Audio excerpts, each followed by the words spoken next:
जंगल की दुनिया में हर प्राणी की एक अनोखी कहानी होती है। कोई चालाक होता है, कोई बुद्धिमान, कोई शक्तिशाली और कोई मासूम। लेकिन जब चालाकी और बुद्धिमत्ता आमने सामने होती है तो असली खेल शुरू होता है। ऐसी ही एक रोचक कहानी है चूहे और बिल्ली की। ये सिर्फ एक जानवरों की कहानी नहीं, बल्कि जीवन के गहरे सबक देने वाली कथा है। तो चलो मित्रों, कथा का शुरुआत करते हैं। एक शांत गांव में एक छोटी सी झोंपड़ी में एक बूढ़ा किसान रहता था। उसका नाम था हरिदास। हरिदास का जीवन बेहद सादा था। वह खेतों में मेहनत करता, शाम को वापस आता और अपने छोटे से घर में बैठकर खाना खाता। उसके घर में एक बड़ा अनाज का भंडार था, जिसमें साल भर के लिए गेहूं, चावल और दालें रखी जाती थीं। लेकिन उस अनाज भंडार में एक बड़ी समस्या थी, चूहे। वे रात को निकलते और हरिदास के मेहनत से कमाए गए अनाज को कुतर कुतर कर नष्ट कर देते।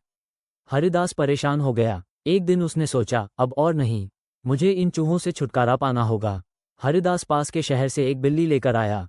वह सफ़ेद भूरी रंग की सुंदर बिल्ली थी, जिसकी आंखों में चमक और चाल में शिकार की फुर्ती थी। हरिदास ने उसे नाम दिया सुलोचना। सुलोचना घर में आते ही सतर्क हो गई।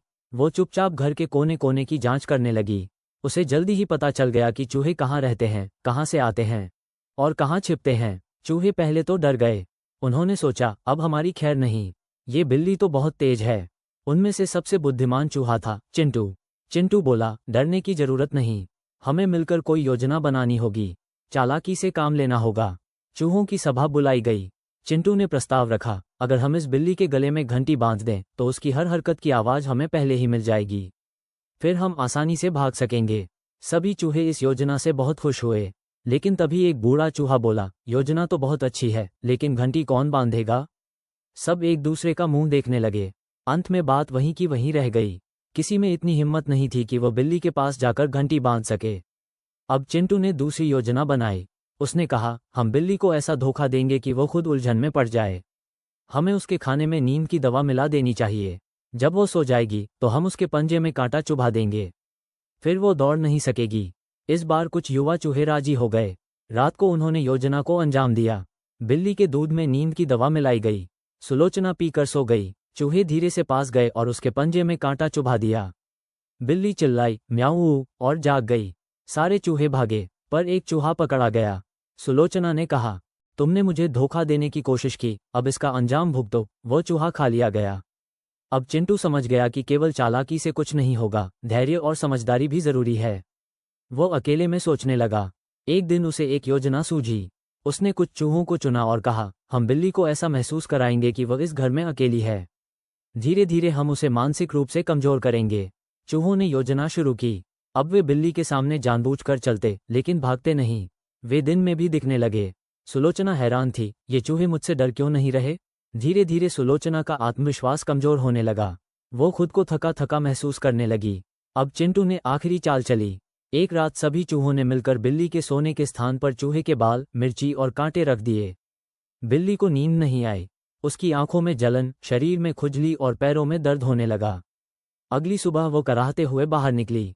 हरिदास ने देखा कि बिल्ली बीमार है। उसने सोचा कि यह अब काम की नहीं रही। वो सुलोचना को गांव से दूर छोड़ आया। अब घर में कोई बिल्ली नहीं थी। चूहे खुश हो गए, पर खुशी ज्यादा दिन नहीं चली। अब जब बिल्ली नहीं थी तो चूहे और भी ज्यादा बेलगाम हो गए। वे केवल अनाज नहीं, बल्कि हरिदास के कपड़े, किताबें और बिस्तर तक कुतरने लगे। हरिदास फिर परेशान हो गया। इस बार उसने बिल्ली नहीं, बल्कि एक चूहेदानी लाकर रख दी। अब चूहों के सामने नई चुनौती थी। कई चूहे उसमें फंस गए। चिंटू ने कहा, हमारा घमंड ही हमारी हार का कारण बन रहा है।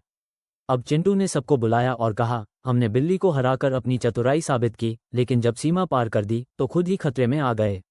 अब समय है संतुलन और अनुशासन का। हमें हरिदास के अनाज को नुकसान नहीं पहुंचाना चाहिए, तभी वह भी हमें सहन करेगा। सभी चूहों ने चिंटू की बात मानी। अब वे चुपचाप रहते, अनाज नहीं कुतरते। हरिदास ने भी देखा कि अब नुकसान नहीं हो रहा। उसने सोचा, लगता है चूहे समझदार हो गए हैं। इस तरह एक चतुर चूहे की बुद्धि और संतुलन ने बिल्ली से तो छुटकारा दिलाया ही, साथ ही चूहों को खुद से भी बचाया। सीख 1, चालाकी अच्छी है, लेकिन उसमें संतुलन जरूरी है। 2, हर समस्या का हल सिर्फ ताकत नहीं, समझदारी भी हो सकती है। 3, घमंड और अति विनाश की ओर ले जाते हैं। 4, शांति और सह अस्तित्व सबसे बड़ा समाधान है।